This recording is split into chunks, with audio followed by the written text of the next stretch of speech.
महागठबंधन की बैठक पर सीएम धामी का ट्वीट वाले वार के साथ उन्होंने ट्वीट किया है और वार किया है विपक्ष पर। महागठबंधन की बैठक पर ट्वीट किया और लिखा कि यह गठबंधन नहीं बल्कि ठगबंधन है, सीएम धामी ने कहा है।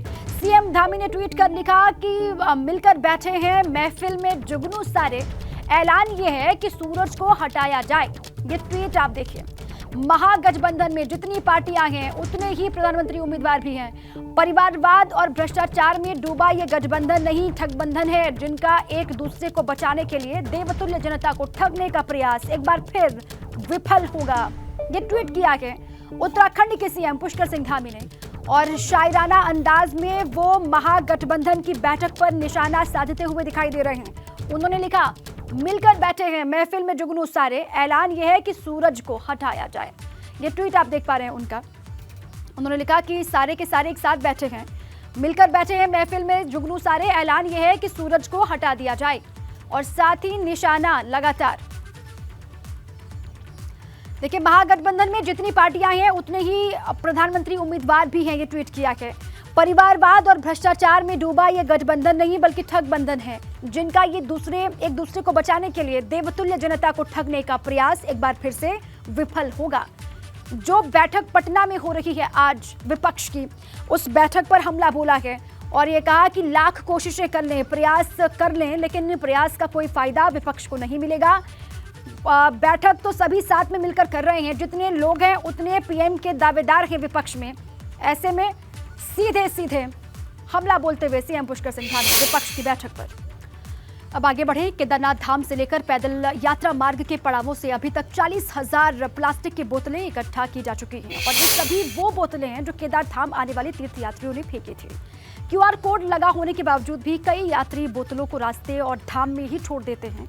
हालांकि इस बार साफ सफाई को लेकर प्रशासन की ओर से मुहिम चलाई जा रही है। केदारनाथ पैदल मार्ग समेत केदारनाथ धाम में समय समय पर सफाई अभियान चलाए जा रहे हैं। के सभी पड़ावों पर वेस्ट मैनेजमेंट के लिए बृहद कार्यक्रम चलाए जा रहे हैं, जिसमें जन सहभागिता का भी उसमें बहुत बड़ा रोल है।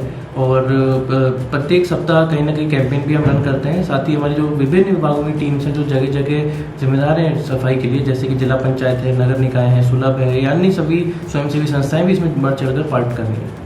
देखिए, जो हमारा कूड़ा होता है उसको जो वेस्ट होता है वो ड्राई और वेट में हम पहले सेग्रीगेट करते हैं और वेट वेस्ट को हम कंपोस्ट करते हैं, ड्राई वेस्ट को हम लोग कॉम्पैक्ट करके रिसाइकलिंग के लिए भेजते हैं। और इसमें अब ऑलरेडी हम करीबन 35 से 40 हज़ार प्लास्टिक की बॉटल्स ऑलरेडी भेज चुके हैं। अब बाकी हमारी जो है वो भी कॉम्पैक्ट होकर स्टोर में हमारी जमा हो रही हैं और जैसे एक लॉट का तैयार हो जाएगा उसको हम लोग आगे रिसाइकलिंग के लिए भेजते हैं। और वेट वेस्ट को भले वो घोड़े की लीद हो या खाने पीने का कोई बचा हुआ पदार्थ हो उसको कंपोस्ट करते हैं। हमारा मैं लखीमपुर से आया हुआ हूँ।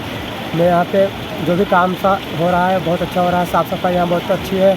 जो यहाँ पर काम हो रहा है बहुत अच्छा हो रहा है। गवर्नमेंट यहाँ बहुत ध्यान दे रही है, बहुत अच्छा काम कर रही है। जोशीमठ से खबर है। जोशीमठ में हेलंग मारवाड़ी बाईपास के विरोध में आज व्यापार मंडल ने बंद का आह्वान किया था, जिसके चलते आज जोशीमठ बाजार पूरी तरीके से बंद है। व्यापारी और स्थानीय लोगों ने मिलकर बद्रीनाथ स्टैंड से लेकर मुख्य बाजार होते हुए मारवाड़ी चौक तक जुलूस प्रदर्शन किया।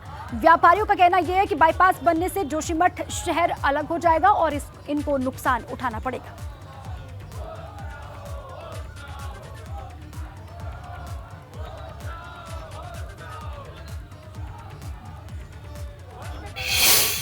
वन विभाग की आरक्षित जमीन को धोखाधड़ी से खरीदने और इसमें 25 पेड़ों को कटवाने के मामले में पूर्व डीजीपी बीएस सिद्धू की मुश्किलें बढ़ गई हैं। शासन ने इस पूरे ही मामले की जांच के लिए DIG law and order P Renuka Devi की अध्यक्षता में एसआईटी गठित कर दी है और जांच में एसपी सर्वेश पवार को विवेचक बनाया गया है।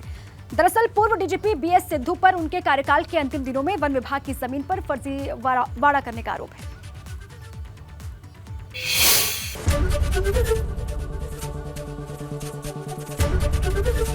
एबीपी गंगा, खबर आपकी, जुबान आपकी।